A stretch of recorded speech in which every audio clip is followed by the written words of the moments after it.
Agora eu vou finalizar aquele anime que eu já tava assistindo, só que eu dei uma parada, não sei porquê. Eu acho que eu tinha outros mangá pra me falar também. Aí eu vou finalizar agora o Hokuto Onatin. Enfim, vamos sem muita enrolação e vamos iniciando a parte final desse anime que eu tava falando. Bem, pra quem não lembra, eles estão em confronto contra uma gangue inimiga que roubou a Hana por manipulação, onde ela acabou se juntando a essa gangue inimiga. E o Hokuto quer resgatar ela, mas primeiro ele tenta ajudar as outras, senão as outras vão acabar sendo espancadas do nada. Ele acaba se juntando com seus amigos Nedola para poder criar um plano para saber o que eles vão fazer. E eles acabam ficando na rodovia esperando a gangue de motoqueiro aparecer ali naquele momento para avisar. Só que aparece uma pessoa, parece ser aquela paquera do protagonista. Ela fala que traiu Hiroshima, que é a gangue inimiga, e fala que vai se juntar a eles. Eles ficam felizes e tudo mais. Só que eles acabam descobrindo que ali não é ela, e sim um terceiro irmão. Sim, aquela garota tinha 3 irmãos. E antes que muita gente estava pensando que são gêmeos, não são gêmeos, eles são Timari, se eu não me engano, que são irmãos que meio que nasceram em anos diferentes, mas são similares, tudo igual, até a mesma voz. E ele acaba dando um cacete neles dois, e assim fazendo eles dois desmaiar ali no momento. Não, onde as garotas acabam passando para ir para a escola, que provavelmente tem uma armadilha lá para pegar elas e meter porrada. Eu não sei como os adultos dessa escola deixam acontecer isso, de gangue de escola. Que porra de escola é essa? E a gangue tava lá esperando para bater porrada nas garotas. E acaba chegando umas garotas, logo eles pensam que é as garotas que eles têm que meter porrada. Só que na verdade não, era aquela motoqueira com a antiga gangue da Hiroshima, dos motoqueiros. Tudo vestido de mulher agora. Claro que elas estão ali para poder deter eles, para não meter porrada nas garotas lá. Quando as garotas acabam chegando, não acaba encontrando ninguém. Mas porém, tinha pessoas que já estavam esperando ali também. Acaba atacando elas. Só que parece uma garota lá para avisar tudo, dizer o que tá acontecendo, alerta elas também. Recuando quando a líder delas acaba meio que metendo porrada nos caras que tiveram chegando perto das garotas dela. Só que a Ruiva, que é uma das gangues, ela aparece lá e tenta bater na garota que tava dudurando. Claro que a líder das mulheres aí não deixa, mas tem uma que acaba virando refém de um cara ali. Se muita escolha, ter que se render e acaba sendo amarrada indo pro teto. Mas quando o Rikudo acaba chegando, a garota já tinha sido sequestrada e colocada lá no teto. Então ele tem que passar por uma gangue para poder conseguir se chegar lá no teto, onde aparece a garota motoca para levar ele e tudo mais. Mas um dos líderes da gangue, ele está ali esperando para tentar evitar que ele suba. Ele acaba segurando a moto também, o cara é bem forte, acaba derrubando o Rikudo e a menina. Mas eles não podem perder tempo, senão a outra garota vai levar o cacete da Rena, porque é o prêmio do cara lá. E então acaba ficando a Ona a lutar contra ele e conseguir vencer, e eles acabam subindo. É tipo aquele pregada de Cavaleiro do Zodíaco. Sempre alguém fica para poder lutar e o resto acaba subindo. E assim acaba rolando um confronto da Rona contra esse cara. Só que depois começa a contar a história do passado desse cara, que ele era um cara que vivia sozinho, por ser muito grande e forte, e ele não era muito inteligente, mas porém ele nunca foi um cara de gangue. Ele é um cara bondoso, que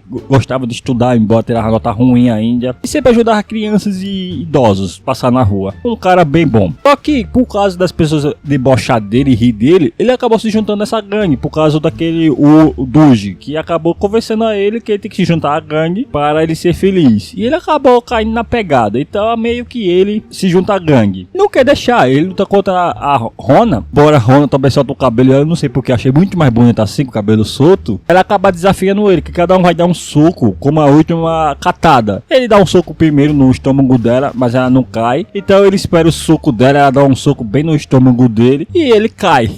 Mas o problema foi que ela só segurou, porque depois ela acaba caindo, e ele fala que ela era uma pessoa boa. E aliás, enquanto isso, lá em cima do teto, a líder da gangue, das mulheres, acaba tendo que confrontar a Rena, por causa daquele carinha que bota as duas para se confrontar. A Rena é muito fácil de ser manipulada, não? Enquanto o Rikudo e seus amigos acabam encontrando outro cara que é um líder das gangues, e acaba confrontando ele. Ele pode parecer fraco, mas não é. Ele é forte, tanto que ele dá uma surra no Limon. O Limon apanha igual um doido aqui, até desmaia aí. Depois disso, ele vai batendo nos outros, tirando o Rikudo, porque ele tem a ordem de não tocar na Rikudo. Isso por causa da Rena, que proibiu de tocar nele. Se tocar nele, essa gangue acaba sumindo no mapa. E assim começa a rolar uma batalha entre eles aqui. Ele passa a espancar os Nedola, só que no fim ele fala pro Rikudo, é para desistir, senão seus amigos vão apanhar mais. Ele ia desistir, só que acaba que o gordinho, que parece ser mais determinado, acaba socando, falando que não é para desistir. Sim, ele conseguiu socar o cara, embora a mão dele ficou um pouco roxa. E o cara fica muito puto falando que vai espancar ele. Mas o Limo, ele começa aqui a determinação por causa disso e acaba lutando contra ele, até mesmo quebra o seu próprio dedo para provar a sua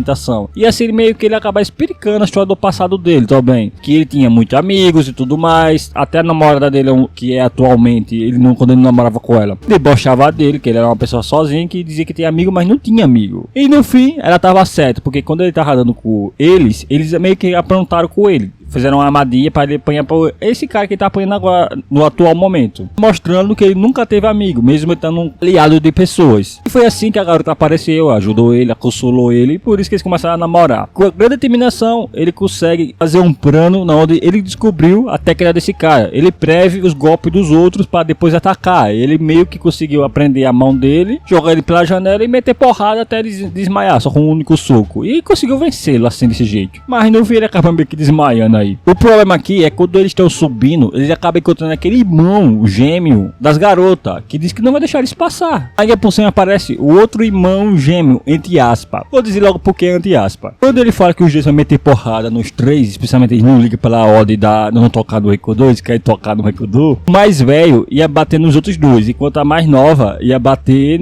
no Reikudô. Só que ela pega na mão do Reikudô e o Reikudô pensou que ia apanhar, só que ele leva um beijo no rosto, porque o Reikudô falou que ele quer proteger a irmã dela, dizendo que ela tem que ir pra escola e tudo mais, e essa vida de valitão não vai levar a lugar nenhum, e vai perder a sua infância. E ela é a garota que ele quer proteger, a Rona. Na verdade eu bem confundi, é Hainu o nome dela. Ela fala que vai lutar contra seu irmão e ele pode subir. Assim ele meio que sobe e ela começa a lutar com seu irmão. E é luta de pés aqui, parece que é a luta dos Sanji do One Piece. Rola um confronto aqui, depois rola o passado deles dois também, que eu não sei se eu quero explicar muito sobre o passado desses dois. É tipo o irmão mais velho que tava colado dos irmãos mais novos, queria o respeito dos irmãos mais novos e nunca queria se separar deles. Por isso que ele se juntou nessa gangue aí e tudo mais. Coisa de fresco, mas enfim. Ela acaba vencendo no fim a luta e ele começa a chorar, dizendo que não é pra ela se afastar dele, nunca quis separar dela. Ela chama ele de irmão bombão e acaba dando língua a ele e vai embora. E quando o Reikudô tá subindo pra poder alcançar a Rena, ele vê um monte de gente ferida e ele não sabe por que tá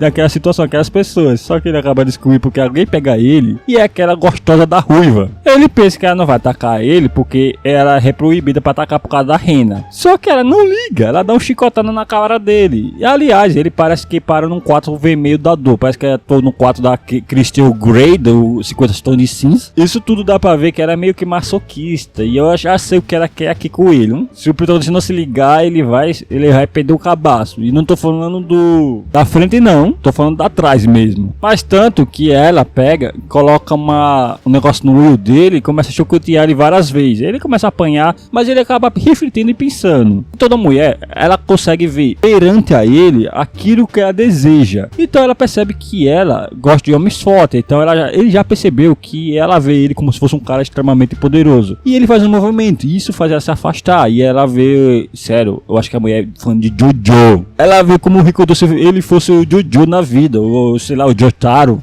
Aí todo movimento que o cara faz, ela pensa que ele tá literalmente dando um dedurão aqui. Percebendo esse movimento, ele acaba tirando o negócio do olho dele e tenta enganar ela, falando que derrotou os outros três em 3 minutos. Só que ela fala, isso é coisa de gente fraca, eu derroto aqueles 3 em 1 minuto, mostrando que ela é bem forte. E ela não só isso, que ela conta a história dela também, que ela diz que quando ela começou a estudar aí, foi porque ela queria achar alguém forte, só que todos que ela via era fraco comparado a ela. Só que ela vê como se fosse um cara extremamente poderoso. E sério, ela vê o Jojo. Tanto que ela passa a chicotear ele tanto que ela não vê, acaba escorregando numa garrafa e ela cai para fora da janela. Só que ela foi salva pelo próprio Jojo aí e botou ela pra dentro. Só que isso fez ela pensar, por que ele salvou a minha vida se eu tava chicoteando ele e tudo mais? E isso fez ela se apaixonar por ele mais ainda, mostrando que ele ficou mais Jojo ainda. Ela ficou com tanto tesão e tanta imaginação flor da pele que ele acaba desmaiando no seu próprio tesão. E assim ele passa a subir de novo quando ela tá desmaiada. E assim o Reikudô acaba chegando em cima, embora muito cansado. E ele tenta evitar, a Rena espanca a outra garota. Embora o cara tente dar uma impedida, mas ele meio que acaba deixando. Na hora que ela meter a porrada na garota líder das mulheres, ele impede. Ela fica um pouco chocada e tudo mais, porém ela acaba ficando de joelho pra conversar com ele, falando que quer deixar ele de lado, dando o presente que ela recebeu dele de volta, falando que agora vai se juntar à gangue Hiroshima pra poder conseguir satisfazer o seu vício. Sim, ela tem vício de violência, ela é psicopata mesmo, e ela mesmo fala que eu sou psicopata, tirando você, eu nunca senti nada por ninguém, eu poderia matar todo mundo aqui da escola menos você.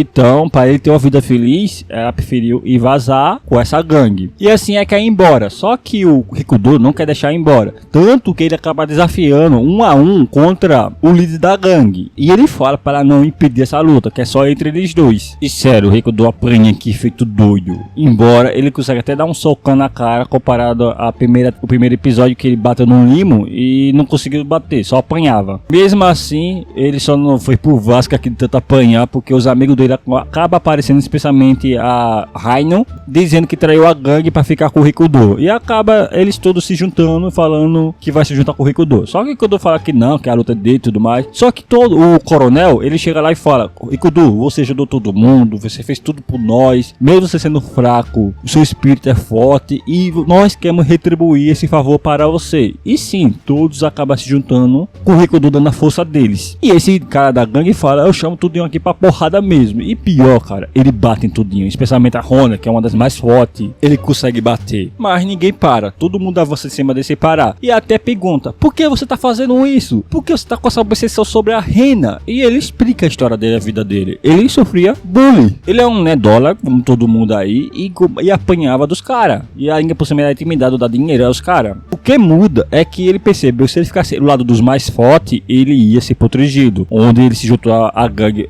Orochima, que o líder era outro, mas ele era protegido. Até o momento que a Rena destruiu essa organização, esse grupo. E assim deixando de existir. Ele passou a sofrer bullying de novo. Aí, para ele recuperar sua proteção, ele virou um novo líder e acabou juntando os mais fortes, que são os líderes atuais, para proteger a sua própria segurança. Agora, como ele ficou mais forte, eu não sei, porque ele tá derrotando todo mundo aí. E o jeito que ele é forte, ele tinha como se defender dos mais fortes da escola dele naquele tempo. Tanto que ele tá metendo porrada em todo mundo avançando e ele batendo, mas ninguém para de atacar ele e ele começa a cansar. Mas falando sério, o objetivo desse vilão é muito patético. Aliás, a obsessão dele para a Rena era para proteger ele. Ele queria que ela vivesse defendendo ele. Ia ser a mulher dele, só que ele seria a esposa e ela seria o macho dele. Que cara patético da bexiga. Foi um dos vilões mais patéticos que eu vi na minha vida. É tão patético que isso faz ele sentir muito medo do Rikudo. Mesmo o medo que ele sente da Rena, ele passa a sentir medo do Rikudo, porque ele percebeu que o Rikudo é a fonte da energia dessas pessoas, que a determinação das pessoas vem do Rikudo. Em resumo, o Rikudo é um líder inato. E ele cai no chão, muito medo. Ele só não apoiou aqui feito doido, porque a Rena acaba aparecendo e impedindo. Ele pensa que ela vai proteger ele, mas na verdade não. Ela chega lá próximo, acaba sentando com o Rikudo, falando que não é para ele bater nele e não estragar a mão dele. Tipo, o Rikudo é um cara de paz, não um cara de briga. E ela fala que quer se juntar a eles de novo. Ele acaba retribuindo com o presente e assim ela se junta ao grupo de novo. Onde o cara fica pistola, com raiva, os amigos dele aparecem, ele fala que a culpa da derrota deles é eles e tudo mais. Mas sério, é engraçado essa cena. E por fim eles acabam indo embora, pelo menos o da regata e do o cara inteligente que consegue prever os movimentos. Eles formam outro tipo de grupo. O Rikudo fica feliz. As gêmeas vai estudar em outra escola, mas estuda e desiste da gangue. Fica só o irmão dela que tá na gangue ainda. E a masoquista, ela some. O Rikudo fala que nem sabe qual foi a história dela, o que aconteceu. Provavelmente só no mangá. Para aí a vida desse cotidiano continua. Para nós, acaba aqui mesmo. E por fim, acaba por aqui. Caso vocês queiram ver os outros, talvez eu faça uma playlist ou sei lá o que, para ficar mais fácil para vocês verem tudo de uma vez só, ou então junto, depois posto. Fica bem mais fácil para vocês verem tudo de uma vez só. Mas enfim, eu também tenho que agradecer também esse tralalelo tralalá. É foda. Ele me mandou R$4 e eu agradeço muito pelos R$4. Também teve outro que mandou, mas não vou postar agora porque esse me recomendou para falar sobre um Mahal. Eu vou fazer sobre esse Mahal como ele pediu e vou deixar lá, é bem mais fácil. E ele também mandou um áudio, eu vou deixar esse áudio também. E por fim, muito obrigado pelo aqueles que me apoiaram, me ajudaram e também me deram apoio emocional também. E até a próxima.